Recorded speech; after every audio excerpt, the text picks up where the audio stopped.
अब आप पढ़ना, नाद ब्रह्म ध्यान में ओशो का एक भी अक्षर नहीं है, सब कुछ संपादक ने लिखा है। कुंडलिनी ध्यान में ओशो का एक भी अक्षर नहीं है, सब संपादक ने लिखा है। और मूल बात बिल्कुल गायब। ओशो ने कुंडलिनी ध्यान के बारे में जहाँ चर्चा की है कि कुंडलिनी ध्यान का उद्देश्य ओंकार श्रवण है।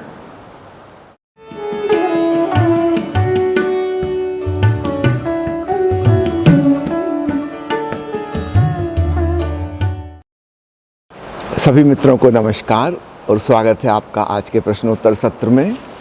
बहुत से सवाल मेरे पास आए हैं, अधिकांश नए साधकों के। एक मित्र ने पूछा है कि दीक्षा कब मिलेगी, मुझे दीक्षा लेकर यहाँ से जाना है शीघ्र। बिल्कुल आप तुरंत ले लीजिएगा इस सेशन के बाद में, लेकिन याद रखिएगा अध्यात्म की यात्रा शीघ्रता में, हड़बड़ी में, जल्दबाजी में नहीं होती। दीक्षा तो मिल जाएगी, माला आप पहन लेंगे, नया नाम मिल जाएगा, लेकिन जब अध्यात्म की अंतर यात्रा पर चलेंगे तो बहुत धैर्यपूर्वक, प्रतीक्षा के संग, जल्दी कुछ नहीं होगा। हर चीज़ में समय लगता है। संत कबीर साहब ने कहा है, माली सींचे 100 घड़ा, रित आवे फल होए, धीरे धीरे रे मना, धीरे सब कुछ होए।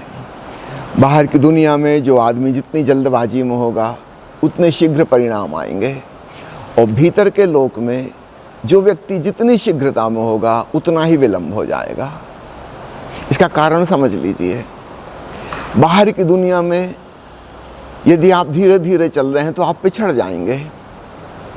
बड़ा कंपटीशन है, बड़ी प्रतियोगिता है, स्पर्धा है, दूसरे लोग आपसे आगे निकल जाएंगे।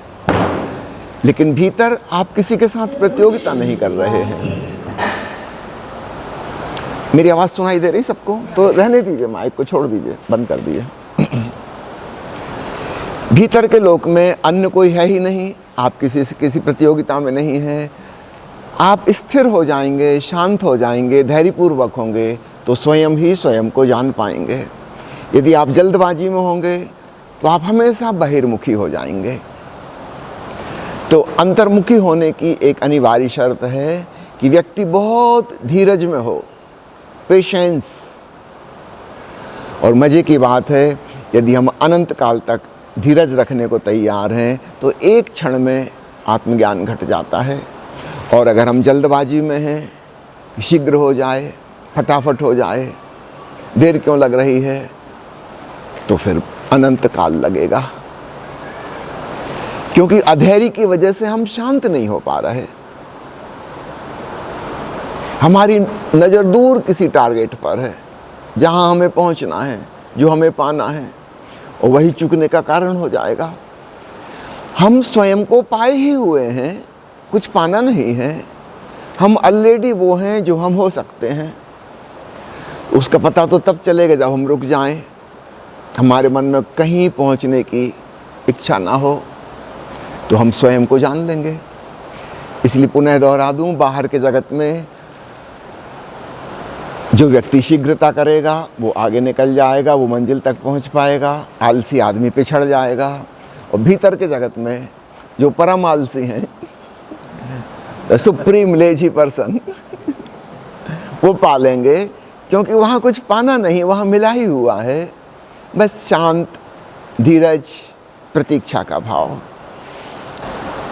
एक मित्र ने पूछा है कि ध्यान में बैठने पर मुझे पर्वत, नदी, सूरज इत्यादि भांति भांति के दृश्य नज़र आते हैं, कुछ सेकंड के लिए फिर वे गायब हो जाते हैं। यह सब क्या है? दुनिया में हमने जो बाहर देखा है उसकी स्मृति हमारे मन पर अंकित हो जाती है। जो हमने बाहर जाना, सुना, देखा, पढ़ा, समझा, अनुभव किया, वो हमारे भीतर स्मृति बन गया। फिर जब हम आँख बंद करके बैठते हैं तो वह मनोजगत, मेंटल वर्ल्ड शुरू हो जाती है। तो एक है फिजिकल वर्ल्ड बाहर की, और एक है मेंटल वर्ल्ड हमारे भीतर की। दोनों ही वर्ल्ड हैं, दोनों संसार हैं। और भीतर की जो दुनिया है वो बाहर की दुनिया का ही स्मरण है। कई बार आप कह सकते हैं कि हमने तो ऐसी चीज़ देखी जो हमने कभी नहीं देखी थी पहले। उदाहरण के लिए मैंने एक उड़ता हुआ घोड़ा देखा। जो मनुष्य जैसी आवाज़ में बात करता था। नया कुछ भी नहीं है, हमने मनुष्य की आवाज़ सुनी है, हमने घोड़ा देखा है, हमने उड़ते हुए पंछी देखे हैं, हमने सपने में इन तीनों का कॉम्बिनेशन कर दिया। उड़ता हुआ घोड़ा मनुष्य जैसी वाणी बोलता, नया कुछ भी नहीं है। हम कोई नई कल्पना कर ही नहीं सकते। हमारे पिछले अनुभव का ही वह प्रोजेक्शन होती है। नया कॉम्बिनेशन हो सकती है पर वह स्मृति से ही आती है। तो जब हम ध्यान के लिए बैठते हैं तो सबसे पहले हमें इस मानसिक जगत का सामना करना होता है। जब हम इसके साक्षी हो जाते हैं, दृष्टा भाव से चुपचाप देखते हैं, हमें कुछ लेना देना नहीं, हम उसमें रस भी नहीं लेते, उपेक्षापूर्ण, इंडिफरेंट, तब धीरे धीरे धीरे मन की स्मृतियाँ विलीन हो जाती हैं, ख़त्म हो जाती हैं। कल्पनाएं, विचार, धारणाएं, विश्वास सब गायब हो जाते हैं और रह जाता है केवल शून्य। उस शून्य में गूंज रही है ओंकार की धुन, उस शून्य में छाया है परमात्मा का प्रकाश। वो हमारा स्वभाव है, वो हमारा स्वधर्म है। बस अपने उस शून्यता के स्वभाव का एहसास होता है और कुछ भी पता नहीं चलता।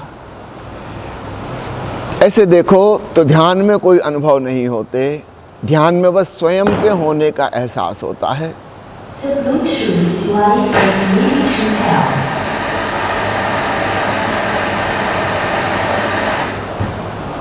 जहाँ तक अनुभव हो रहे हैं खूब अच्छे से समझना, वह मन ही है। All experiences are mental experiences. There is no spiritual experience. आत्मिक अनुभव होता ही नहीं। वो कोई ऑब्जेक्ट नहीं है जिसे आप जान सकें, वो एक सब्जेक्टिव फीलिंग है, वो स्वयं के होने का एहसास है। तो जब तक आपको नदी, पर्वत, पशु पक्षी, मनुष्य, देवी देवता, भगवान, स्वर्ग लोक इत्यादि दिखाई दे रहे हैं, आप भली भांति जानना सब सुनी सुनाई, पढ़ी पढ़ाई, देखी हुई, जानी पहचानी हुई बातें हैं।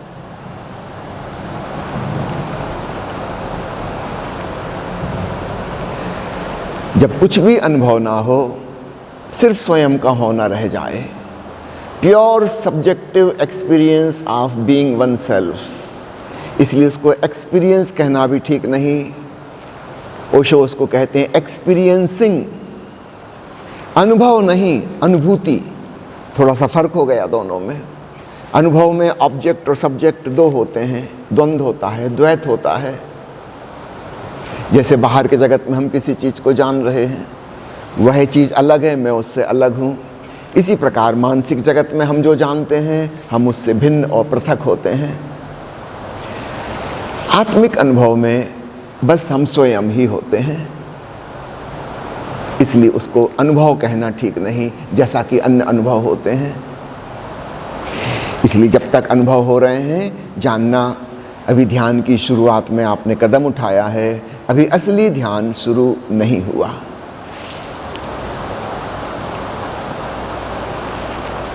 एक मित्र ने पूछा है कि ध्यान में जाकर मेरा मन बहुत अशांत हो जाता है, ऐसा क्यों? महत्वपूर्ण सवाल है और प्रत्येक नए साधक को इस समस्या का सामना करना पड़ता है। सामान्यतः जगत में हम इतने व्यस्त हैं, so much occupied and busy, कि हमारे भीतर क्या चल रहा है हमें उसका पता ही नहीं चलता। भीतर तो अशांति है, बेचैनी है, परेशानी है, लेकिन हम बाहर इतने ऑक्यूपाइड हैं, फुर्सत ही नहीं है कि खुद से कभी मुलाकात हो सके। तो हमें अपने भीतर का ही नहीं पता। हम फिजिकल वर्ल्ड में इतने एक्सट्रोवर्ट हैं कि हमें अपनी इनर मेंटल वर्ल्ड का भी नहीं पता। भीतर क्रोध की भावना आ जाती है, हमें पता नहीं चलता। क्रोध के विचार आ जाते हैं, क्या करना है, क्या कहना है, ये भीतर चल रहा है, हमें उसका कुछ नहीं पता। हमारे मुख से वो कठोर वाणी निकलने लगेगी, तब भी हमें होश नहीं रहेगा। तो सामने वाला जब प्रतिक्रिया करेगा और लड़ाई झगड़ा हो जाएगा, क्रोध कलह हो जाएगी, उसके कुछ घंटे बाद या कुछ दिन बाद हमें होश आएगा कि अरे ये क्या हो गया, ऐसा नहीं करना था, मुझे ये नहीं कहना था। इसका मतलब जब वो सूक्ष्म रूप में भीतर मौजूद था, भावना की तरह, विचार की तरह, फिर वाणी में आ गया, फिर तो व्यक्त भी हो गया, तब भी पता नहीं चला। प्रतिक्रिया होने लगी, तब भी पता नहीं चला। उलझ गए, बुरी तरह फंस गए चेन रिएक्शन में। उसने कुछ कहा, फिर हमने कुछ कहा, फिर उसने कुछ कहा, बात बहुत आगे बढ़ गई। कई दिन बाद जाके पछतावा हुआ कि नहीं, ये गलती हो गई, काश उस समय हमें होश होता तो गलती ही ना होती। जानबूझ के तो कोई भी गलती नहीं करता, उस समय हम बिल्कुल बेहोश थे। इस बात को समझना, भीतर बहुत कुछ चल रहा है अशांतिदायी, नकारात्मक, लेकिन हमें उसका पता नहीं है। जब हम पहली बार ध्यान करने को बैठते हैं, थोड़े से शांत होते हैं, उस थोड़ी सी शांति की वजह से भीतर की अशांति का एहसास होता है। हम हैरान होते हैं कि ये भीतर कैसा पागल खाना है, ये क्या क्या चल रहा है। ये हमेशा से चल रहा था, लेकिन हम बाहर व्यस्त थे, भीतर की कोई खबर नहीं थी। अब हम चुपचाप बैठे आंख बंद करके, तो भीतर की खबर लगने लगी। हर साधक को ऐसा लगता है कि हम तो सोच रहे थे कि ध्यान करने से शांति मिलेगी, हम तो और अशांत हो गए। इससे ज़्यादा तो चैन में हम पहले थे, कम से कम टीवी देख रहे थे, न्यूज़ देख रहे थे, कहाँ क्या गड़बड़ हो रही है, दुनिया भर के बुराइयों का पता चल रहा था। अब आंख बंद करके बैठे तो पता चला हमारे भीतर ही पागल खाना है। घबरा के आदमी छोड़ देता है, ध्यान करना ही छोड़ देता है, लगता है इससे ज़्यादा शांत तो हम पहले थे। नहीं, हम शांत नहीं थे, केवल हम बेखबर थे अपनी अशांति के प्रति। अच्छा है भीतर की बीमारी का पता चल गया तो फिर निदान और कुछ उपाय किया जा सकेगा, उपचार संभव है। उस व्यक्ति को जिसे अपनी बीमारी का ही नहीं पता, वो तो कभी कोई चिकित्सा कर ही नहीं पाएगा। मेडिसिन और मेडिटेशन दोनों एक ही ग्रीक मूल धातु से बने हैं, दोनों का भावार्थ एक ही है, हीलिंग। मेडिसिन हमारे शरीर की हीलिंग करती है, मेडिटेशन हमारे मन की हीलिंग करता है, दोनों का एक ही फंक्शन है। लेकिन मन की बीमारी हमें पता हो तब ना, वैसे दूसरों को पता है, बस हम ही को नहीं पता। दूसरों को सबको पता है, आप इस बात से बिल्कुल निश्चिंत रहिएगा, सबको पता है, आपके घर के लोगों को, परिवारों को, मित्रों को, सबको पता है कि आप कितने पागल हो, कितने दुष्ट हो, कितने अशांत हो, कितने बेचैन हो। बस आपको भर नहीं पता। उनकी बुराइयां आपको पता हैं, उनको नहीं पता। संत कबीर ने कहा है, बुरा जो देखन में चला, बुरा ना मिलिया कोई, जो भीतर खोजा आपना, मुझसे बुरा ना कोई। तो जब हम नई नई ध्यान साधना शुरू करते हैं, तो सबसे कठिन बात जो होती है वो यही कि हमें अपनी बुराइयां, अपनी बेचैनियां, मानसिक परेशानियां, षट्रिपु का पूरा जाल नज़र आता है। हमने अपनी एक खूब अच्छी छवि बना रखी है, यद्यपि कोई उससे सहमत नहीं है, लेकिन फिर भी हम मानते हैं कि हम एक बहुत अच्छे आदमी हैं। जब हम ध्यान करने बैठते हैं पता चलता है, भगवान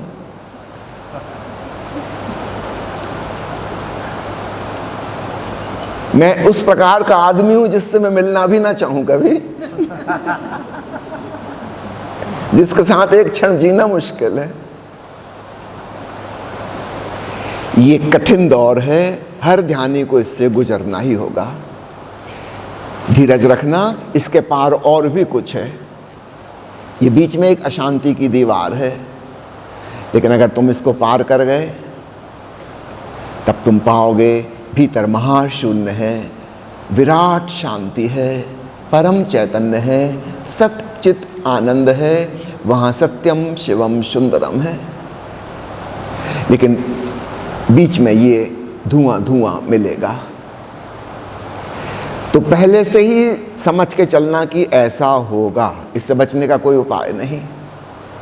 बहुत अंधकार से गुजरना होगा, है बाद में सूर्योदय, बहुत प्रकाश होगा, लेकिन इस अंधेरी रात से गुजरना होगा। ईसाई इसको कहते हैं the dark night of the soul. इस अंधेरी रात से गुजरने का साहस चाहिए, और इसलिए केवल साहसी और हिम्मतवर लोग ही ध्यान में डूब पाते हैं। अपनी बुराइयों को फेस करना हंसी खेल नहीं है। हमने अपने ही बारे में जो सोच रखा है वो सारी इमेज, वो छवि गिर जाएगी, बड़ी मुश्किल हो जाएगी। हिम्मत चाहिए, धीरज चाहिए। निश्चित रूप से यह अंधेरी रात कटती है और बहुत उजाला होता है, और स्वयं का वह प्रकाश रूप उजागर होता है।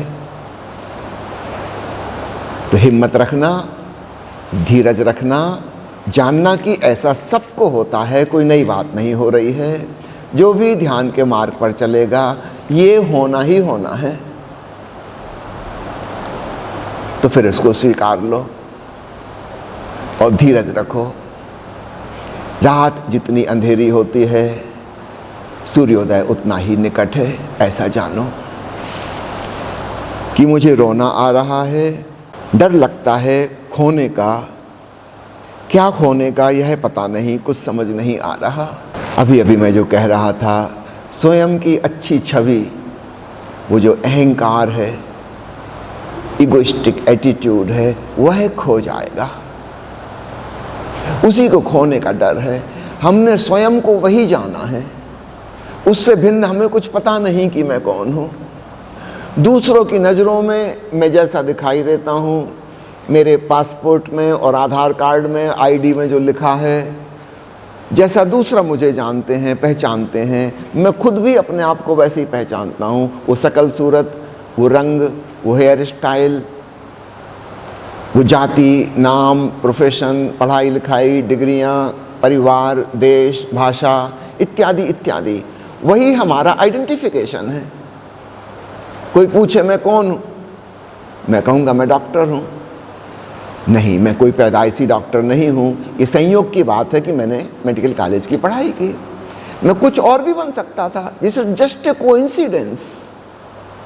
मैं कहता हूँ मैं हिंदू हूँ कि जैन हूँ कि मुसलमान हूँ, ये संयोग की बात है। एक विशेष परिवार में बड़ा हुआ, वहाँ जो विचारधारा चल रही थी वो मैंने पकड़ ली।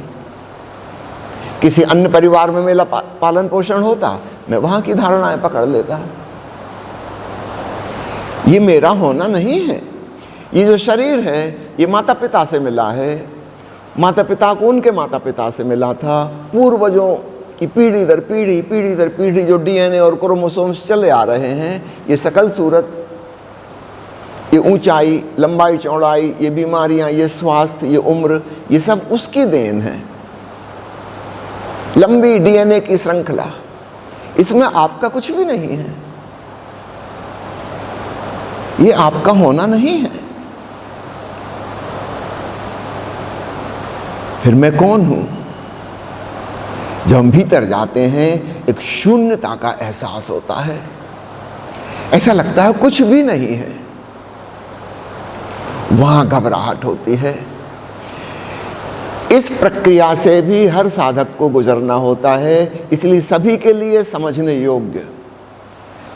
एक दिन ऐसा आएगा, बड़ा भय पकड़ेगा। जिसे मैं स्वयं का होना समझता था वो गायब होने लगा, वाष्पीभूत होने लगा, और ऐसा लगता है मैं निराधार हो गया। जिस जमीन पर मैं पैर जमा के खड़ा था वो जमीन खिसक गई।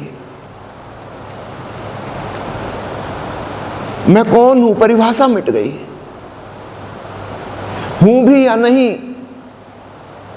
संदेह उत्पन्न हो गया। ये बड़ी खतरनाक स्थिति है और लोग इससे भी ध्यान में डूबने से डरते हैं। बहुत सारे नास्तिक दुनिया में ऐसे हैं जिन्होंने इस जन्म में या पिछले किसी जन्म में गहन ध्यान साधना की थी और वे बिल्कुल आखिरी उस कगार पर पहुंच गए थे जहां उनको शून्यता नजर आई और वो भाग खड़े हुए। फिर उन्होंने पलट कर नहीं देखा। और अब इससे बचने का सबसे अच्छा, सब सुगम उपाय है नास्तिक ही हो जाओ, ताकि इस चक्कर में दोबारा फंसो ही ना। ये ध्यान, अध्यात्म तो बड़ा खतरनाक है। ये तो मौत जैसा लगता है। हाँ, यह मौत है, मन की मौत, अहंकार की मौत, स्वयं की जो हमने छवि बना रखी है उसकी मौत। जो हम जानते थे वह सब खो जाएगा। संत गोरखनाथ इसी मौत के लिए कहते हैं, मरो है जोगी मरो, मरो मरण है मीठा, तिस मरणी मरो, जिस मरणी मर गोरख दीठा। फिर वो आश्वासन भी देते हैं कि उस तरह से मरो जैसा मैं मरा। बड़ी मीठी मौत है, क्योंकि इसके बाद ही अमृत चैतन्य का एहसास है। एस धम्मो सनातनो, वह सनातन सत्य उजागर हो जाता है। जिसको हम शून्यता, रिक्तता, खालीपन समझे थे, वो एक्चुअल खालीपन नहीं है। अगर हम वहाँ धैर्यपूर्वक रुकते हैं, हम तैयार होते हैं कि ठीक है जो भी हो जाए। अहंकार की भांति जी के देख लिया, बहुत क्या मिला सिवाय दुख के, चलो अब समाप्त होता है, कोई बात नहीं, हो जाए, मैं तैयार हूँ। अगर हमने इतनी हिम्मत की तो हम अचानक पाते हैं कि जिसको हमने रिक्तता और खालीपन समझा था वह तो पूर्णता है। पहले शून्यता जैसी लगी थी, वह पूर्णता है, वह तो पूरी भरी हुई है, लबालब। वह आकाश ओंकार से ओतप्रोत है, आलोक से ओतप्रोत है, दिव्यता से, भगवत्ता से ओतप्रोत है, परम चैतन्य से ओतप्रोत है, शांति और आनंद से ओतप्रोत है। असली खजाना वहां है। सारी बात ही बदल जाती है। एक छोटी सी कहानी आपसे कहूं, ओशो के प्रवचन में यह बहुत प्यारी कहानी मुझे अत्यंत प्रिय है। एक सम्राट के 3 बेटे थे, तीनों ही जुड़वा थे, और वो बड़ी मुश्किल में था कि किसको उत्तराधिकारी चुने। उसने किसी बौद्ध भिक्षु से पूछा, जो उसका गुरु था, कि आप कुछ सलाह दीजिए, मैं क्या करूं, कैसे चुनाव करूं, कौन योग्य है कौन नहीं है। उसके गुरु ने, उस बौद्ध भिक्षु ने कहा कि ऐसा करें, इन सबके पास अपने अपने निजी महल हैं, इनको 100-100 रुपये दे दें और कहें कि 100 रुपये से आपको अपना पूरा महल भरना है। इस 100 रुपये के अलावा आप अतिरिक्त धन खर्च नहीं कर सकते, और महल ऐसा भरा होना चाहिए बिल्कुल ठसाठस कि 1 इंच जगह ना हो। जो इस चुनौती को स्वीकारेगा और सफल हो जाएगा वह अगला सम्राट घोषित होगा, क्योंकि बाप बूढ़ा हो गया था और अब वह रिटायरमेंट चाहता था। वह राज सिंहासन पर अपने पुत्र को बिठाना चाहता था। तीनों राजकुमारों को बुलाया गया। बौद्ध भिक्षु मौजूद था। उसकी मौजूदगी में सम्राट ने उनको 100-100 रुपये दिए और कहा कि सिर्फ इतना ही खर्च करना है, बस ये तुम्हारी परीक्षा है। मैं भी जानता हूँ 100 रुपये बहुत छोटा अमाउंट है, तुम्हारे महल बहुत बड़े बड़े हैं, कैसे तुम भरोगे, लेकिन मेरे गुरुदेव ने यही परीक्षा निर्धारित की है तुम्हारी, जो भर लेगा, बिल्कुल 1 इंच जगह खाली ना हो, वह जीत जाएगा। वो तीनों राजकुमार चले गए, बड़ी मुश्किल में थे। राजा खुद भी हैरान था कि कैसे करेंगे, लेकिन उसके गुरु ने कहा तुम इंतजार करो, मैं उम्मीद करता हूं कि इन 3 में से कोई ना कोई तो सुपर इंटेलिजेंट होगा, वो कर लेगा। फिर सप्ताह भर का समय दिया गया था। 1 सप्ताह के बाद भिक्षु और राजा दोनों पहुँचे पहले महल में। वह राजकुमार दुखी था, उसकी आंखों में आंसू थे। उसने कहा क्षमा कीजिए, मैं खुद ही स्वीकार ले रहा हूँ, मैं असफल हो गया, मैं राजा बनने के योग्य नहीं हूँ। उसने बताया कि मैंने सोचा कि 100 रुपये में क्या होगा, लेकिन आपने कहा इसी पैसे से, तो मैंने सोचा कि इस पैसे को जाके जुए में लगा दूँ, हो सकता है किस्मत खुल जाए, जुए में लाखों करोड़ों आ जाएं, फिर मैं मूल्यवान चीज़ों से महल को भर लूँगा, तो 100 रुपये के ही कहलाएंगे वो। वकील होते ना, कानूनी दांव पेच, लूप होल निकाल लेते हैं। ऐसा ही उसने लूप होल निकाला था कि 100 रुपये से जो कमाया वो तो 100 रुपये का ही कहलाएगा। तो गया कसिनो में, और जैसा कि होता है जुआ घर से सब खाली जेब वापस लौटते हैं, वही उसका हुआ। उसने कहा मैं हार गया, मैं स्वीकारता हूँ। गए दूसरे राजमहल के पास, देखा कि राजकुमार जो है महल से 1 फल्लांग दूर एक पुलिया पे बैठा है, और उसने कहा कि मैंने महल पूरा भर दिया है। तो उससे कहा तुम यहाँ क्यों बैठे हो? उसने कहा कि 100 रुपये में क्या आता, कोई हीरे जवाहरात तो आ नहीं सकते थे, तो कचरा कूड़ा जो राजधानी के बाहर फेंका जाता है उसके ट्रांसपोर्टेशन में ही 100 रुपये खर्च हो गए। तो वहाँ बाहर से कचरा कूड़ा मलमूत्र जो कुछ मिला बैलगाड़ियों में भरवा भरवा के ले आया, 100 रुपये ढुलवाने में खर्च हुए, लेकिन महल एकदम ठसाठस भरा है। लेकिन वो इतनी बदबूदार जगह हो गई, ये गंदी जगह, वहाँ तो निकट भी नहीं जा सकते, इसलिए मैं दूर बैठा हूँ। उस बौद्ध भिक्षु ने कहा तुम्हारे इस बेटे ने कोशिश तो की, लेकिन इसको हम सफलता नहीं कह सकते। ये कोई भराव है कि तुम खुद ही अपने महल में ना जा सको। ये तो ना भरने से भी बदतर हालत हो गई।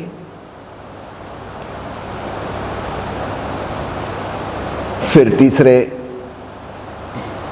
राजकुमार के वहां पहुंचे। जब भीतर प्रवेश किया तो गीत गाने की आवाज आ रही थी, सितार बजाने की आवाज आ रही थी।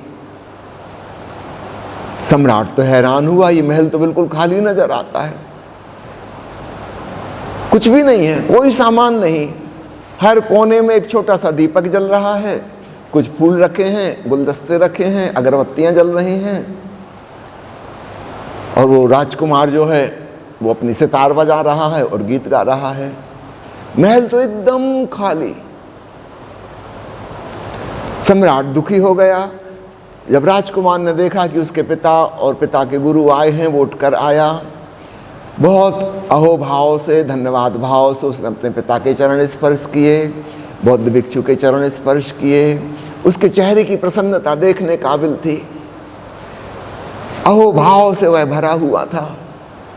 बौद्ध भिक्षु ने उसकी पीठ थपथपाई और कहा कि शाबाश वत्स, तुम सफल हुए। सम्राट ने कहा लेकिन महल तो खाली है, कोई सामान नहीं। बौद्ध भिक्षु ने कहा जरा गौर से देखो, सामान नहीं है, सामान से खाली है, फर्नीचर नहीं है, लेकिन कितने प्रकार का भराव है देखो। दीपक जल रहे हैं, पूरा महल में रोशनी है, 1 इंच जगह खाली नहीं है जहां प्रकाश किरण ना पहुंच रही हो। कोने कोने में छोटे छोटे दीपक रखे हैं, फूल सजे हैं, सौंदर्य है, अगरबत्तियां जल रही हैं, फूलों की और अगरबत्तियों की खुशबू है, कोने कोने में है। तुम्हारा बेटा सितार बजा रहा था, संगीत लहरियां पूरे भवन में गूंज रही हैं। क्या तुम ऐसी जगह ढूंढ सकते हो जहां संगीत लहरी ना पहुंच रही हो? तुम्हारा पुत्र इतना अच्छा गीत गा रहा था, भजन गा रहा था, भक्ति भाव। ये महल भक्ति भाव से ओतप्रोत है, देखो। तुम फर्नीचर ना देखो कि सामान नहीं है। और इस पुत्र ने जिस भाव से आकर चरण स्पर्श किए, इसका भाव देखो, इसकी प्रसन्नता देखो, ग्रेटिट्यूड। यह महल सैकड़ों प्रकार से भरा है, एक प्रकार से भी भर देता तो भी मैं इसको उत्तीर्ण कर देता, लेकिन इसने गजब किया। संगीत से भर दिया, प्रकाश से भर दिया, सुगंध से भर दिया, सौंदर्य से भर दिया, गीत से भर दिया, अहोभाव से भर दिया, प्रसन्नता से भर दिया। मल्टी डायमेंशनल भराव, बहुआयामी पूर्णता। दुनिया में अधिकांश लोग दूसरे राजकुमार की तरह होते हैं, जिंदगी में भरते तो बहुत हैं, धन भर लेते हैं, पद भर लेते हैं, संबंध भर लेते हैं, ज्ञान भर लेते हैं, न जाने क्या क्या, मगर दूसरे राजकुमार की तरह सब कूड़ा कचरा गंदगी, खुद ही जीने से घबराते हैं। कितने लोग सुसाइड कर लेते हैं। ये वही लोग हैं जिन्होंने अपनी जिंदगी के भवन को कूड़े कचरे से भर लिया, सब निरर्थक, सब बेकार, बकवास, कोई मतलब ना था। कुछ लोग पहले राजकुमार की भांति होते हैं जो जिंदगी में सब हार जाते हैं। इन्हीं हारे हुए परास्त लोगों में से पलायनवादी, साधु, सन्यासी, महात्मा, पंडित, पुरोहित, पादरी, मौलवी बन जाते हैं। ये जिंदगी का जुआ हार गए, कुछ हासिल ना कर सके। जिन्होंने हासिल किया उन्होंने कूड़ा कचरा हासिल किया, और जो कूड़ा कचरा भी हासिल ना कर सके बेत्यागी महात्मा बन गए। नहीं, ये कोई ढंग ना हुआ। उस बौद्ध भिक्षु ने कहा, जो पहले महल में प्रवेश करने पर खालीपन और शून्यता जैसा नजर आ रहा था, गौर से देखो राजन, वह पूर्णता है, बहुआयामी पूर्णता है। ओशो यह प्यारी घटना सुनाकर कहते हैं, ऐसा ही हमारे अंतरतम में होता है। जब हम ध्यान के मार्ग से अपनी आत्मा में प्रवेश करते हैं, हमको लगता है अरे यहाँ तो कुछ भी नहीं, जो जाना पहचाना था वो सब छूट गया, आगे कुछ भी नहीं, रिक्त आकाश जैसा। फिर जब हम गौर से देखते हैं, वो रिक्त आकाश नहीं है। ऋषियों ने उसे चिदाकाश कहा है, चैतन्यमय आकाश, स्पेस फुल ऑफ कॉन्शसनेस। वहां ओंकार का महासंगीत गूंज रहा है, वहां दिव्य आलोक ओतप्रोत है, वहां दिव्य सुगंध व्याप्त है, वहां दिव्य स्वाद और दिव्य खुमारी और दिव्य स्पर्श, वहां दिव्यता और भगवत्ता, वहां प्रफुल्लता और आनंद, शांति, प्रीति, मुक्ति सब मौजूद हैं। लेकिन ये कोई ठोस वस्तु नहीं है, ये कोई सामान नहीं है, सामान की दृष्टि से खाली, लेकिन इन सूक्ष्म गणों की दृष्टि से परिपूर्ण। परिपूर्ण नहीं, ओवरफ्लोइंग। जीवन की असली संपदा यही है। तो भय लगना स्वाभाविक है, लेकिन हिम्मत करना, ओशो की बताई यह प्यारी कहानी स्मरण रखना, निश्चित रूप से मैं भाव मिटेगा, अहंकार जाएगा, मन जाएगा, विचार शून्यता होगी, भाव शून्यता होगी। हिम्मत रखना, इसके बाद फिर परिपूर्णता का उद्घाटन होगा, अनावरण होगा। एक मित्र ने पूछा है कि ध्यान का उद्देश्य स्वयं के प्रति जागरण है, तो क्या जागरण के लिए सिर्फ ओशो की ध्यान विधियां करना अनिवार्य है?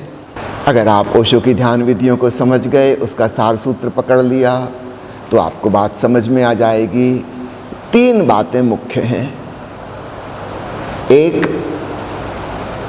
होश, अवेयरनेस, अलर्टनेस। दूसरा,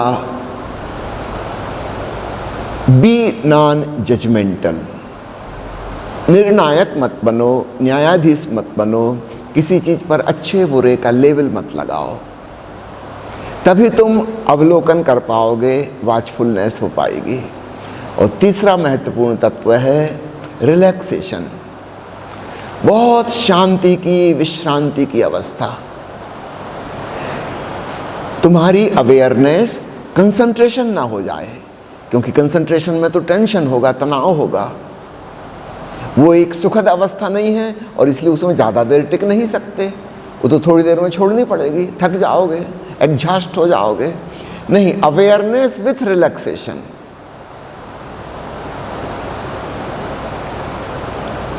चौथी बात, ओंकार श्रवण।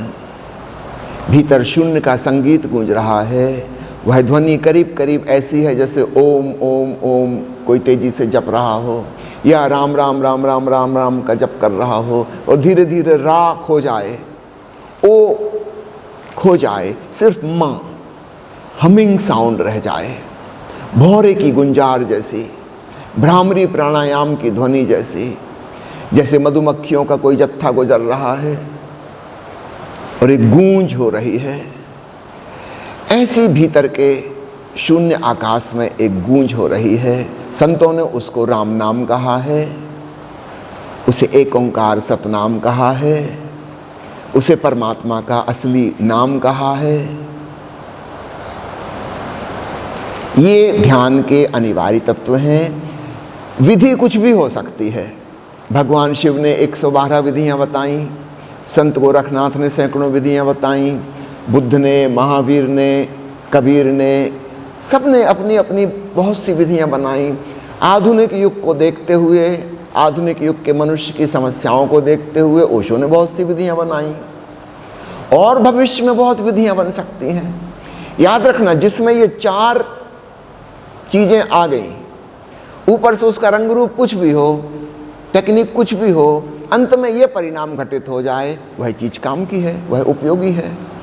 पुनः दोहरा दूं, अवेयरनेस मीन्स वॉचफुलनेस, दृष्टा भाव, साक्षी भाव, जागरूकता, सजगता, जो भी आप नाम देना चाहो। दूसरी चीज नॉन जजमेंटल, जैसे ही आपने जजमेंट किया ये ठीक नहीं है, वो गलत है, ये होना चाहिए, नहीं होना चाहिए, बस आप दमन में लग गए।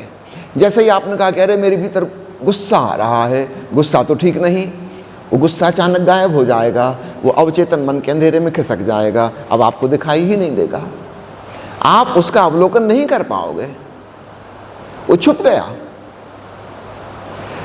जैसे ही आपने किसी चीज पर बुरे का लेबल लगाया, वो छुप जाएगी, वो आपके भीतर मौजूद रहेगी, आपको उसका पता नहीं चलेगा।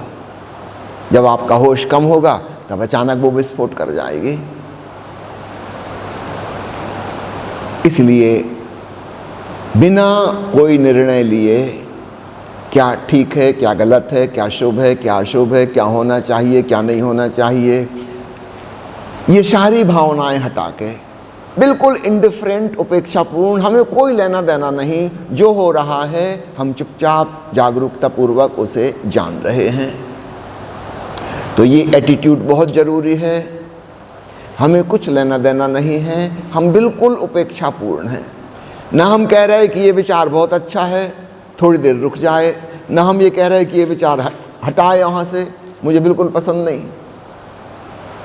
जैसे ही आपने निर्णय किया आप उलझ गए, फिर आप साक्षी ना रहे, आप उस कहानी के हिस्से बन गए, आप दूर से उसके दृष्टा ना रहे और आप उसके प्रति सजग नहीं हो पाओगे। भगवान बुद्ध के जीवन की प्यारी घटना है। अपने शिष्यों के साथ जंगल से गुजरते थे, जेठ की दोपहरी, घनी धूप, पसीना पसीना हो रहे हैं, उन्हें प्यास लगी है और उन्होंने अपने शिष्य आनंद से कहा कि जाओ और मेरे लिए पानी लेकर आओ। अभी 10 मिनट पहले ही हम एक नदी छोड़ के आए हैं, वहाँ से पानी ले आओ, तब तक हम बैठ के वृक्ष के नीचे विश्राम करते हैं। आनंद गया, वहाँ तक पहुँचने में करीब 10 मिनट लगे। जब वो पहुँचा, उसके कुछ क्षण पहले ही बैलगाड़ियों का एक दल, घुड़सवारों का एक जत्था और कुछ पैदल लोग नदी क्रॉस किए थे और उनकी वजह से नदी का पानी बिल्कुल गंदा मटमैला हो गया था, पीने योग्य नहीं था। वह वापस लौट आया, उसने कहा कि भगवान वह पानी पीने योग्य नहीं है, हम आगे चलते हैं, किसी अन्य जल स्रोत से आपके लिए शुद्ध पेयजल का इंतजाम करूँगा। भगवान ने पूछा क्या हुआ, उसने पूरी बात बताई। भगवान ने कहा आनंद, मुझे उसी नदी का पानी पीना है, तुम वापस जाओ और लेकर आओ। आनंद थोड़ा हैरान हुआ, भगवान इस तरह का आग्रह और जिद्द तो कभी नहीं करते, आज क्या हो गया। लेकिन गुरु का आदेश, वह फिर गया। इस आने जाने में 20 मिनट लग गए। इस बीच में 90% पानी तो साफ हो चुका था। वो जो तलहटी में जमे पत्ते थे, कीचड़ थी, धूल कण थे, रेत कण थे, जो ऊपर आ गए थे, वे अधिकांश सेडिमेंटेशन हो गया उनका, फिर नीचे बैठ गए, कुछ पानी के प्रवाह में आगे बह गए। 90% पानी ठीक हो चुका था। तो आनंद ने सोचा 2-4 मिनट इंतज़ार कर लूँ। वो नदी के किनारे बैठ गया। थोड़ी ही देर में पानी बिल्कुल स्वच्छ और निर्मल हो गया। उसने जल पात्र में पानी भरा, लेकर आया। भगवान ने कहा अरे ये पानी तो बिल्कुल निर्मल है, तुम तो कह रहे थे मटमैला है, पीने योग्य नहीं। तब आनंद ने पूरी घटना सुनाई कि क्या क्या हुआ, कैसे हुआ। भगवान ने पूछा आनंद, क्या तुमने नदी को साफ करने के लिए नदी में छलांग लगाई, उछल कूद मचाई, सड़े गले पत्तों को नीचे धक्का मारा, रेत के कणों को हटाया, क्या किया, कैसे नदी को साफ किया। आनंद हंसने लगा। उसने कहा प्रभु कैसी मजाक करते हैं, यदि मैं नदी में कूद जाता नदी को साफ करने के लिए तो नदी का पानी और गंदा हो जाता, वो पानी तो बिल्कुल ही कीचड़ हो जाता। मैं तो किनारे बैठ गया तट पर, थोड़ा सा इंतजार किया और पानी अपने आप साफ हो गया। अब भगवान मुस्कुराए और उन्होंने कहा, आनंद, जो समझदारी तुमने सरिता के संग की है वही अपने भीतर विचारों की नदी के संग क्यों नहीं करते। वहाँ भी कामनाओं की कीचड़ है, भावनाओं के सड़े गले पत्ते हैं, विचारों के धूलकण हैं, महत्वाकांक्षाओं की रेत है, बहुत गंदगी है भीतर। लेकिन मैं देखता हूँ जब तुम ध्यान में डूबते हो, तुम अपनी मन की नदी में कूद जाते हो और उसको साफ करने की कोशिश करने लगते हो, और उस उपद्रव की वजह से तुम्हारा मन और अशांत और बेचैन और परेशान हो जाता है। अक्सर आपने देखा होगा, साधारण संसारी की बजाय धार्मिक व्यक्ति का मन ज़्यादा गंदा हो जाता है। आए दिन साधु महात्माओं को पकड़ा जाता है कुछ अपराध करते हुए, बलात्कार करते हुए। ये कौन लोग हैं बलात्कार करने वाले? ये वही हैं जो ब्रह्मचर्य के गुणगान करते थे, ब्रह्मचर्य को साधने की कोशिश करते थे, ईमानदारी से कोशिश करते थे, लेकिन इनकी कोशिश में भूल थी।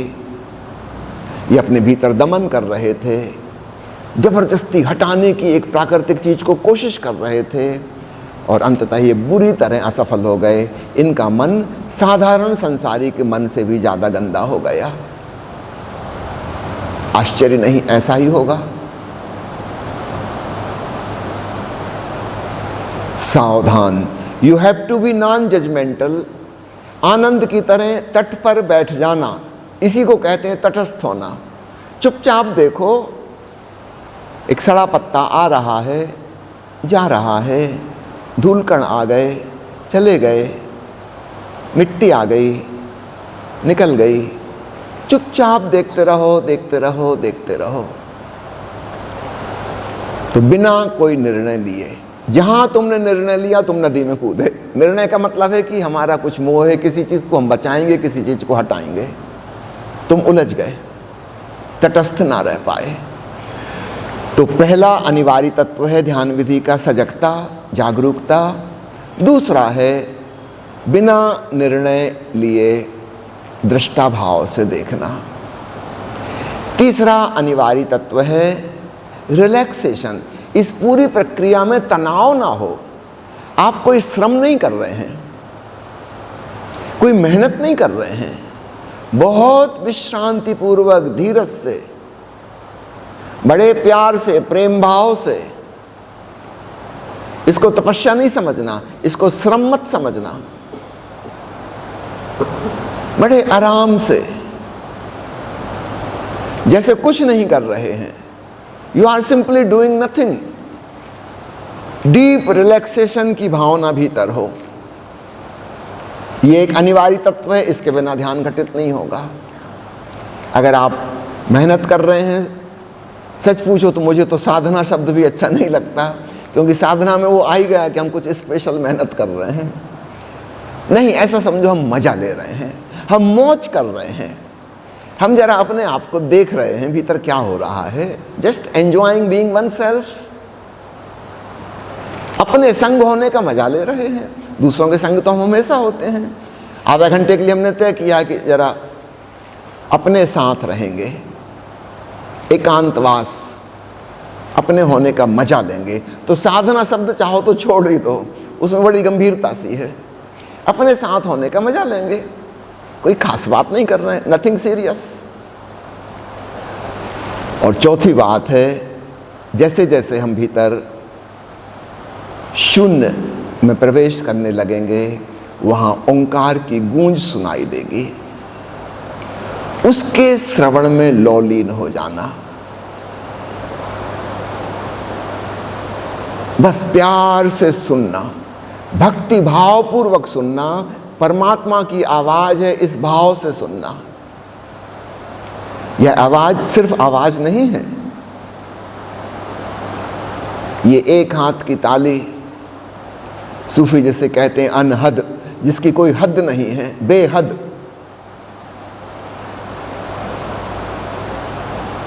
इसको बहुत भक्ति भाव से सुनना, और तुम पाओगे ध्यान फलित होने लगा, समाधि घटित होने लगी। तो ये 4 अनिवार्य तत्व हैं ध्यान के। ऊपर की टेक्निक क्या है, तुमने कहाँ से शुरू किया, कोई फ़र्क नहीं पड़ता, अंत में पहुँचना यहाँ है। अगर आप यहाँ पहुँच रहे हैं तो कोई फ़र्क नहीं पड़ता, वह ओशो की बनाई विधि हो, अन्य किसी संत के द्वारा बनाई गई विधि हो, असली बात है यहाँ पहुँच जाओ। कैसे पहुँचे डजेंट मैटर, जो विधि आपको रास आ जाए, पसंद आ जाए। इसलिए तो इतनी सारी विधियाँ हैं, अलग अलग प्रकार के लोग हैं, एक ही विधि सबके काम नहीं आ सकती, लोगों की रुचि रुझान अलग अलग हैं। अपने ढंग की विधि तुम चुन लेना। हाँ, प्रयोग करके देखना, अलग अलग विधियों को 3-3 दिन करके देख लेना। 3 दिन बहुत होते हैं, 3 दिन में आपको समझ में आ जाएगा कि ये विधि मुझे रास आई, बस फिर अब उसी पे चलो, बाकी को भूल जाओ, उनकी कोई ज़रूरत नहीं है।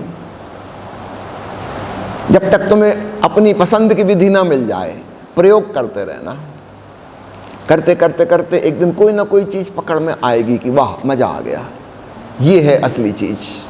इसका ये मतलब नहीं कि दूसरे गलत थी, हाँ वो आपकी रुचि के अनुकूल नहीं थी। ये ऐसे ही आप जूता खरीदने गए, आपने 2500 जोड़ी ट्राई किए जूते, जो आपको फिट बैठ गया, आप अपना लेके आ गए। इसका ये मतलब नहीं कि दूसरे जूते गलत हैं।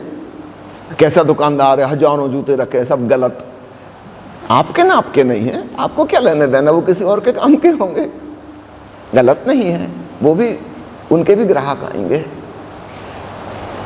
महिलाएं तो गजब करती हैं खरीदने में, आपको पता ही है। मैंने सुना है एक लड़की सैंडल खरीदने गई तो ट्राई कर रही थी, दुकानदार को उसने हैरान कर दिया। 2-3 घंटे पूरी दुकान के डब्बे उसने खुलवा के ट्राई कर करके देखे। दुकानदार परेशान हो गया, तो चाह रहा था किसी प्रकार अब ये दे भी जाए। थक गया था वो दिखाते दिखाते, कहीं कुछ ही पसंद नहीं आ रहा, कहीं ये टाइट हो रहा है, कहीं ये लूज है, इसका रंग अच्छा नहीं है, ये इससे मैच नहीं कर रहा। वो अंत में उसने प्रसन्न होकर कहा कि भाई साहब ये एकदम ठीक आ गई नाप के, ये कितने की है? दुकानदार ने कहा बहन जी आप ले जाओ फ्री। अरे किसी प्रकार से जाओ तो। उनका नहीं ऐसे कैसे, पैसे चुकाऊंगी। दुकानदार ने कहा ये आपकी पुरानी सैंडल है जो आप पहन के आई थी।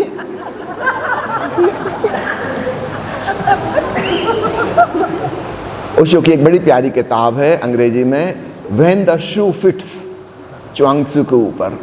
बड़ा गजब का टाइटल है। जब जूता फिट बैठता है, बस आपको पता लग जाता कि this is the one I was looking for. तो ऐसा ही ध्यान विधियों के बारे में करना, भांति भांति से टटोलना,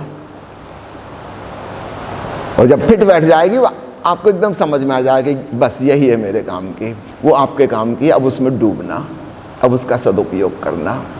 तो मेरा आग्रह नहीं है कि सिर्फ आप ओशो की ही विधि करें, जो भी विधि आपको जहाँ से भी मिलती हो, बस ये देख लेना वो 4 चीज़ें अंत में आ रही हैं कि नहीं। अगर वो आ गई तो बिल्कुल ठीक, अगर वो नहीं आई पकड़ में तो जानना कि कुछ भूल चूक हो रही है, या तो विधि में भूल चूक है या फिर हमारे करने में कुछ भूल चूक है। ये भी ख्याल रखना, हमारी समझ जरूरी नहीं कि समझदारी हो सकता है हम कहीं मिसअंडरस्टैंड कर रहे हैं, कहीं टेक्निक की पूरी बात हमको पता ही नहीं चली। अभी पीछे में एक दिन इंटरव्यू दे रहा था माँ मोक्ष संगीता को, ओशो की ध्यान विधियों के बारे में। वो बड़ा लंबा चला इंटरव्यू, 2 घंटा, और उसमें ओशो ने जितनी मुख्य मुख्य ध्यान विधियाँ बताई हैं उन सब की चर्चा की, और उसका फाइनल डेस्टिनेशन, उसका गंतव्य क्या है, वह ओंकार श्रवण है।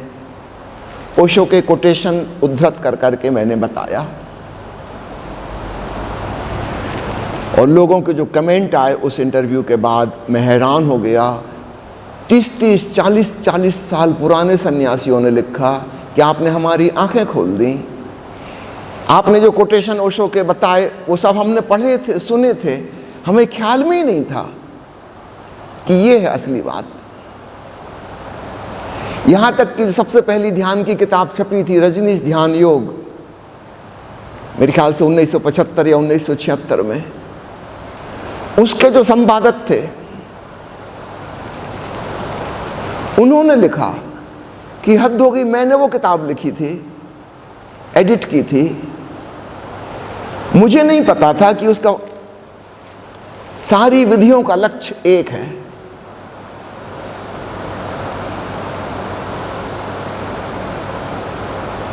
सारी विधियों का लक्ष्य एक है। मैं आप सबसे विनती करूंगा, ये वाला इंटरव्यू आप जरूर सुनिएगा, YouTube पर उपलब्ध है, और NIN चैनल पर वो इंटरव्यू हुआ था एक्चुअली। तो NIN चैनल पे आप जाके देखेंगे, ओम की महिमा भाग 4, उसके 3 एपिसोड पहले हो चुके हैं। उन 3 एपिसोड में मैंने ओशो की बुक टाइटल्स के बारे में बताया है कि ओशो की किताबों के जो शीर्षक हैं, जब शीर्षक चुनते हैं ओशो तो सर्वाधिक महत्वपूर्ण वाक्य को चुनेंगे। समझो कबीर साहब का एक दोहा है, अब दोहा में 4 छोटे छोटे खंड होते हैं, ओशो ने उसमें से एक खंड चुना, तो ये उनको बहुत ही महत्वपूर्ण लगा होगा तभी चुना, या अन्य संतों की वाणी में से कुछ चुना, तो कोई बहुत महत्वपूर्ण बात होगी तभी चुना किताब का टाइटल। तो ऐसी 150 किताबें हैं जिसमें प्रत्यक्ष अथवा परोक्ष रूप से ओशो ओम की तरफ इशारा कर रहे हैं। आपको एकदम से पढ़ने में समझ में नहीं आएगा, लेकिन जब आप उसकी गहराई में जाओगे कि ओशो ने उसके बारे में क्या समझाया, तब पता चलेगा, अरे ये मतलब है। उदाहरण के लिए लगन मुहूर्त झूठ सब, इससे क्या समझे? जब पूरा सेंटेंस ओशो कहेंगे लगन मुहूर्त झूठ सब और बिगाड़े काम, पलटू शुभ दिन शुभ घड़ी, याद पड़े जब नाम।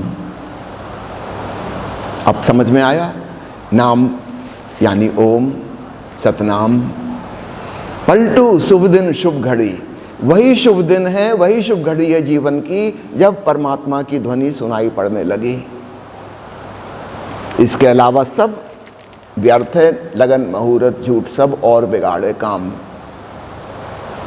तो ओशो ने संतों की जो जो पंक्तियां चुनी हैं, आप हैरान होंगे, अधिकांश ओंकार की तरफ इशारा है, अधिकांश। तो एक लंबी श्रृंखला उस पर चल रही है इंटरव्यू की, करीब करीब 10 इंटरव्यू हो जाएंगे 2-2 घंटे के, तब जाके मैं पूरी बात कर पाऊंगा। अब उदाहरण के लिए एक किताब का टाइटल है साहिब मिल साहिब भय। अपने कुछ समझ में नहीं आया किस तरफ इशारा कर रहे हैं ओशो, वो तो जब हम पढ़ेंगे ओशो ने इसका क्या अर्थ समझाया, साहब यानी क्या, तब पता चलेगा। ओशो कह रहे हैं इस अस्तित्व में एक अनाहत संगीत गूंज रहा है, वह साहिब है, वह मालिक है, वह ब्रह्म का नाद है। साहिब मिल साहिब भय का अर्थ है जब तुम उसको सुनोगे, उसमें डूबोगे, तो तुम भी वही हो जाओगे। प्रभु की ध्वनि को सुनते सुनते तुम प्रभु की ध्वनि स्वरूप हो जाओगे। तुम्हें पता चलेगा, अहो अहम ब्रह्मास्मि, मैं स्वयं ब्रह्म का नाद हूं, इससे भिन्न और कुछ भी नहीं। ये तो वो प्रवचन हम पढ़ेंगे, उस पंक्ति पे जब पहुंचेंगे ओशो ने क्या समझाया, तब समझ में आया साहिब मिल साहिब भय का क्या अर्थ है, कि ओंकार को सुनकर ओंकार हो जाओगे। ऊपर ऊपर से पकड़ में नहीं आ रहा था। तो कोई 150 किताबों की लंबी श्रृंखला चलेगी, वह करीब करीब 10 इंटरव्यू हो जाएंगे 2-2 घंटे के, तब जाके पूरी बात हो पाएगी। और उसमें जो 4था एपिसोड है, इसमें ओशो की बनाई सारी ध्यान विधियों का सार सूत्र ओम श्रवण है। यह बताया है ओशो के कोटेशन सहित, किस किताब में, किस प्रवचन में उन्होंने कहाँ क्या कहा है, ताकि आपको ये ना लगे कि मैं कोई मनगढ़ंत बात कह रहा हूं। जो भी कहा है उसका प्रवचन नंबर बता के, किस प्रवचन में किस हिस्से में है।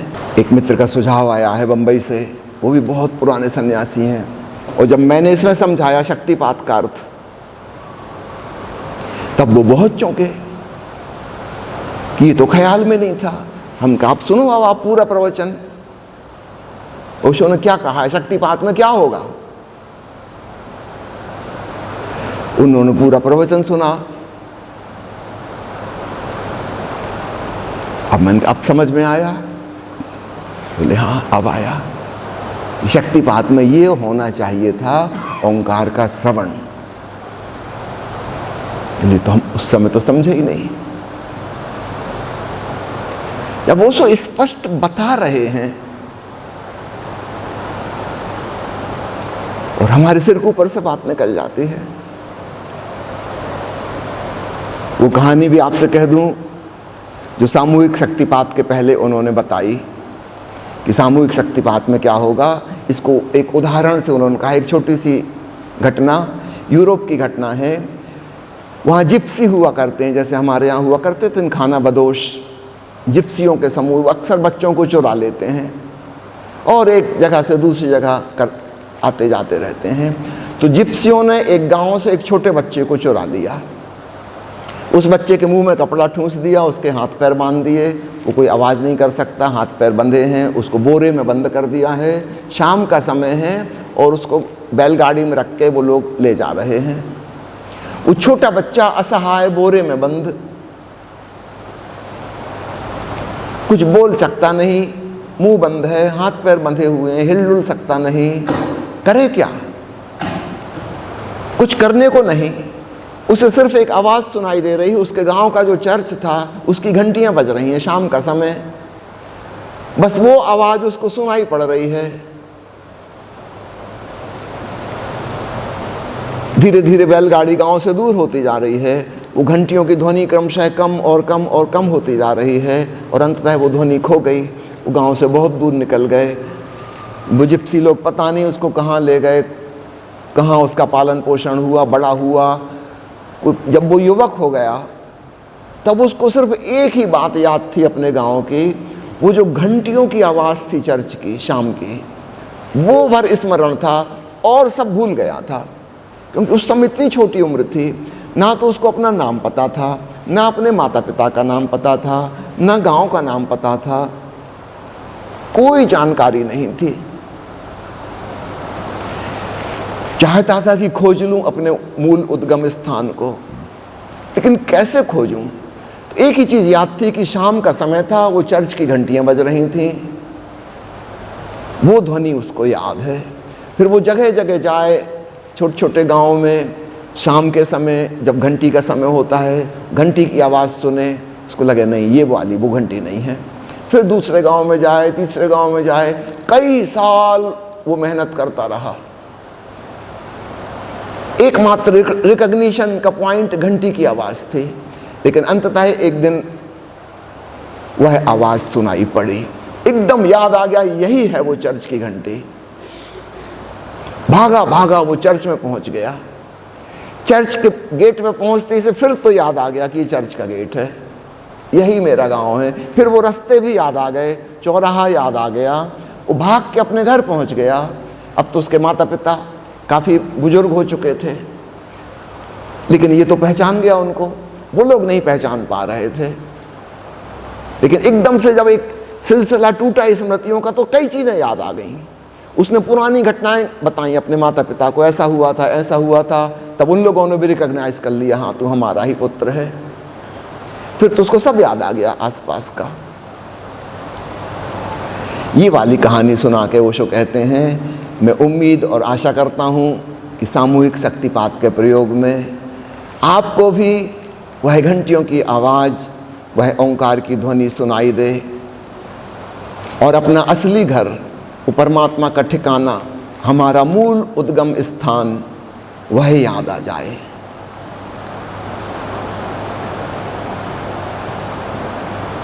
इस आशा से, इस उम्मीद से भर के आप शक्तिपात में डूबना, सुनना, गौर से सुनना। शायद कोई ध्वनि पकड़ में आ जाए जिससे भूल अबिसरा सब याद आ जाएगा।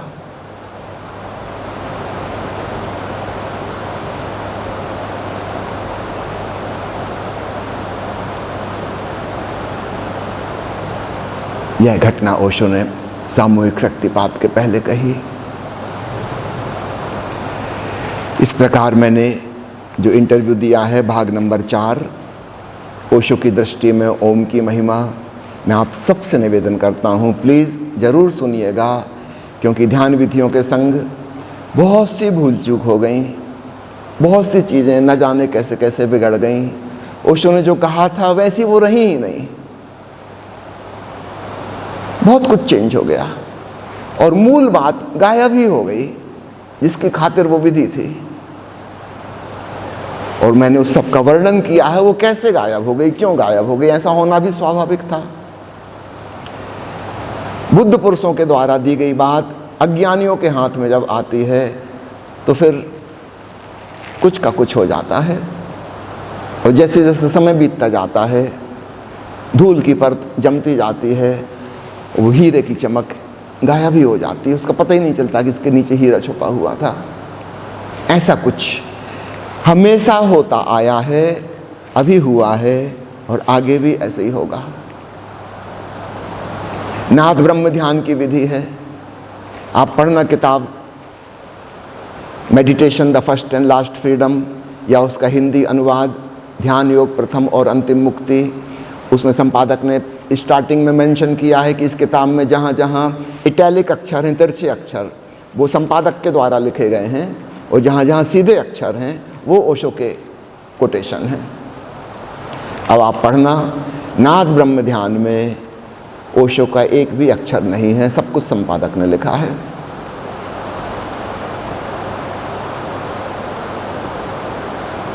कुंडलिनी ध्यान में ओशो का एक भी अक्षर नहीं है, सब संपादक ने लिखा है। और मूल बात बिल्कुल गायब।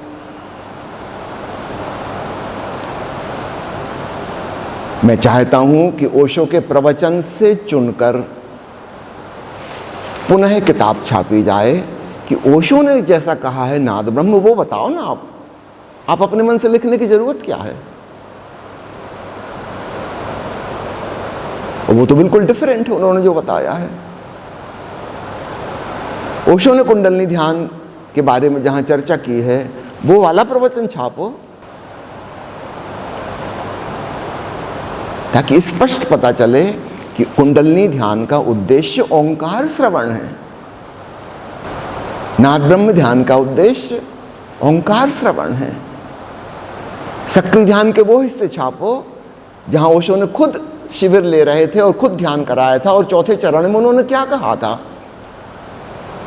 वो कहां गायब हो गया सब। वो तो बार बार रिपीट करते हैं, सुनो। जैसे नदी का कलकल ऐसी एक आवाज हो रही है, जैसे दूर हजारों पंछी चहचहा रहे, जैसे रात का सन्नाटा झिंगुर बोल रहे, ऐसा अनाहत नाद गूंज रहा है, गौर से सुनो। ये सारे इंस्ट्रक्शन तो गायब हो गए, कहीं है ही नहीं सक्रिय ध्यान में। तो नए व्यक्ति को तो पता ही नहीं चलेगा, वो सोचेगा हम तो बिल्कुल ठीक कर रहे हैं जैसा किताब में लिखा है वैसा, और वो शिविर संचालक भी वैसे ही करवा रहे हैं जैसा किताब में लिखा है। इन किताब में लिखा किसने? ये तो संपादक ने लिखा है। ये कम से कम अपने विवेक का इस्तेमाल करके खोजबीन कर लो ओशो साहित्य में, ओशो ने कहाँ कहा है, क्या कहा है, और तब एकदम क्लियर हो जाएगा। उदाहरण के लिए नाद ब्रह्म ध्यान में कहाँ गलती हो रही है आप सबको बता दूं। नाद ब्रह्म ध्यान में ओशो कह रहे हैं तुम अपनी तरफ से गुंजार शुरू करना, लेकिन करते ही मत जाना, एक क्षण आएगा तुम्हें सुनाई देने लगेगा अस्तित्व का संगीत, तब तुम अपनी गूंज बंद कर देना तुरंत और सुनने में लग जाना। अब गलती कहाँ हो गई? पहली चीज, हम ग्रुप मेडिटेशन कर रहे हैं, क्योंकि शिविर में आएंगे तो ग्रुप मेडिटेशन ही होगा, हम किसी आश्रम में जाएंगे तो सामूहिक रूप से ध्यान होगा, तो वहाँ हम सुन तो कभी पाएंगे ही नहीं। ओशो ने कहा है कि जब तुम सांस छोड़ोगे तब तुम हमिंग साउंड करोगे, और जब सांस लोगे उस समय तो तुम आवाज़ नहीं कर सकोगे, उस समय सुनना। लेकिन ग्रुप में तो ऐसा होगा ही नहीं। जब मैं सांस ले रहा हूँ तब 50 मित्र और बैठे हैं, वो आवाज़ कर रहे हैं, उनकी आवाज़ सुनाई देगी, तो वो समय आएगा ही नहीं कभी कि जब मैं सुन पाऊँ। दूसरी चीज़, संगीत बज रहा है। जब संगीत बज रहा है जोर का, तो वो शून्य का संगीत सूक्ष्म स्वर कहाँ सुनाई देगा? ओशो ने तो नहीं कहा था कि संगीत के साथ करना है, कहीं नहीं कहा। खोज लो आप पूरी, मैंने खूब खोजबीन करके बता रहा हूँ आपको। ओशो ने कहा है कि बेहतर हो सुबह कभी नींद खुल जाए ब्रह्म मुहूर्त में, उस समय करना। घर के सब लोग सो रहे हैं, ट्रैफिक की आवाज़ नहीं हो रही, कहीं कोलाहल नहीं है, उस समय मधुर मधुर ध्वनि धीमे धीमे करना। नेचुरली आप घर में म्यूजिक तो नहीं चलाओगे, सब लोग सो रहे हैं, उनको डिस्टर्ब तो नहीं करोगे,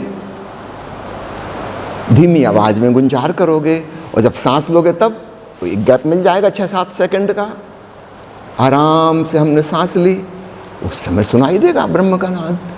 और ओशो ने कहा जिस क्षण तुम्हें पकड़ में आ जाए असली ब्रह्मनाद, तुम अपनी गुंजार बंद कर देना, अब उसमें लौलीन हो जाना, भक्ति भाव सहित। उस ध्वनि को सिर्फ ध्वनि समझ के मत सुनना, वह परमात्मा की ध्वनि है।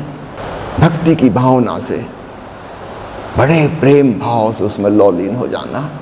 तो ग्रुप में करोगे नहीं होगा, शिविर स्थल पे करोगे नहीं होगा, आश्रम में जाके करोगे नहीं होगा, घर में करोगे म्यूजिक चला के नहीं होगा। इतनी अद्भुत विधि ओशो ने हमको दी, करोड़ों लोगों ने की और कोई ब्रह्मनाद नहीं सुन पाया। कितना बड़ा फेल्यूअर, टेक्निकल फेल्यूअर। और कारण ओशो ने जो कहा था वो किताब में छपा ही नहीं है। इसी पे हम लड़ाई झगड़ा करते रहेंगे कि हाँ ऐसे करना है कि ऐसे करना है, फिजूल की बात है। जो मुख्य बात थी वो गायब ही हो गई। इसलिए अंत में पुनः कहता हूँ, ध्यान विधि कोई सी भी हो, आपको सतर्क रहना है। अंत में ये 4 बातें हो रही हैं कि नहीं परिणाम में, अगर हो रही हैं बिल्कुल ठीक करते चलो, अगर नहीं हो रही हैं सावधान। या तो विधि गलत है, या हमने गलत समझा है, या हमको जो बताने वाले हैं उन्होंने गलत बताया है। जरूरी नहीं कि जानबूझ के किसी ने गलत बताया हो, उन्होंने वैसा ही समझा था। जिस संपादक को ओंकार के नाद का अनुभव नहीं हुआ है, वो उसके बारे में सही लिख ही नहीं सकता। वो हमेशा ओशो की उस बात को हटा देगा, छोड़ देगा। वो कहेगा ये क्या है, इसका क्या मतलब, क्योंकि उसको तो अनुभव हुआ नहीं। उसको लगेगा किताब तो छोटी बनानी, संक्षिप्त करना है, विस्तार में तो नहीं जा सकते। तो जो वो अनावश्यक समझता है वो हटाता जाएगा, और निश्चित रूप से उसमें ओंकार श्रवण हट जाएगा, पक्का हट जाएगा। आगे वाली पीढ़ी के पास जो चीज़ें हाथ में आएंगी वो खोली, ऊपर ऊपर की खोल, भीतर की असली बात आई ही नहीं। कंटेनर आ गया, कंटेंट गायब। स्वाभाविक रूप से वो विधियां कोई कब तक करेगा, थोड़े दिनों में थक जाएगा, छोड़ देगा कि कुछ परिणाम नहीं हो रहा। तो प्यारे मित्रों, हम सब ओशो के शिष्य हैं, सन्यासी हैं, उन्हें प्रेम करते हैं, और ये हमारा उत्तरदायित्व बनता है हर एक का कि हम ओशो साहित्य में खोजबीन करें। ओशो ने किस चीज़ के बारे में कहाँ क्या बताया है, ओरिजिनल है ना। संपादक की बात छोड़ दो, उसने क्या लिखा था। हम खुद ओशो से ही समझें सीधा सीधा, और वैसा हम करें, तब हम पाएंगे कि लो बात तो इतनी आसान थी। कितने सरल तरीके से ओशो ने बता दी, कितनी आसान सी बता दी उन्होंने। नाद ब्रह्म विधि की छूटती सांस में धीमे स्वर में गुंजार की ध्वनि करना, अकेले में, एकांत में, सुबह 3-4 बजे उठ के जब सब सो रहे हैं तब, बिना म्यूजिक के, और आराम से धीमी धीमी सांस जब भीतर लोगे तब अपना ध्यान कानों पर रखना सुनने के लिए। एक 4-5 मिनट में आप पाओगे आपको अनाहत नाद सुनाई देने लगा। अपनी गुंजार बंद कर देना, खेल खत्म, असली बात हो गई। अब सुनो, कुंडलनी ध्यान में हम ऊर्जा का जागरण करते हैं प्रथम चरण में, दूसरे चरण में नाचते हैं ताकि हम प्रफुल्लित हो जाएं, प्रसन्न हो जाएं। प्रभु से मिलने जा रहे हैं, प्रसन्न होकर तो जाएंगे कि अपना उदास चेहरा लेके जाएंगे। और जब हम नाचते हैं, गाते हैं, गुनगुनाते हैं, हमारी ऊर्जा ऊर्ध्वगामी होती है। तो कंपन के द्वारा हमने ऊर्जा जगाई, दूसरे चरण में हमने ऊर्जा का ऊर्ध्वगमन किया। तो पहला चरण है ऊर्जा का जागरण कुंडलनी का, दूसरा चरण है ऊर्जा का ऊर्ध्वगमन। अब ऊर्जा यहाँ पहुँच गई। अब तीसरे चरण में बैठ के हम सिर्फ सुन रहे हैं। बाहर का हल्का हल्का संगीत बज रहा है, एक सा, उसमें कोई ज़्यादा वेरिएशन नहीं है, कहने को वो कोई संगीत नहीं है, भीतर के ओंकार से मिलती जुलती ध्वनि बनाने की कोशिश की है। तो मोनोटोनस साउंड जिसको कहें, एक रस, एक सी आवाज़। किस लिए बनाई गई है तीसरे चरण में ऐसी आवाज़? ताकि हम सुनने में हमारी सारी ऊर्जा कानों में लग गई, हम केवल सुन रहे हैं, कुछ नहीं कर रहे हैं, विश्राम पूर्वक सुन रहे हैं। और फिर चौथा चरण आ गया, वो ध्वनि बंद हो गई बाहर की। और चूंकि हम सुनने में संलग्न थे, अब हम ओंकार की ध्वनि सुनेंगे। तो चौथा चरण ओंकार के श्रवण का है, मगर ये किताब में नहीं लिखा, न किसी शिविर संचालक ने बताया, न किसी आश्रम में किसी ने कोई बताया। ये तो ओशो का, जब आप ओरिजिनल पढ़ोगे, ओशो ने जहाँ कुंडलनी ध्यान विधि समझाई है, तब समझ में आएगा। कबीर साहब का वचन समझाते हुए कहते हैं, बिन बाजा झंकार होई जहाँ, समझ परे जब ध्यान धरे। ये कबीर का वचन है। इसकी व्याख्या करते हुए ओशो ने कुंडलनी ध्यान समझाया है। बिन बाजा झंकार उठे जहाँ, वहाँ भीतर के शून्य में, चैतन्य में बिना बाजे के झंकार हो रही है। कोई वाद्य यंत्र नहीं है और फिर भी संगीत गूंज रहा है।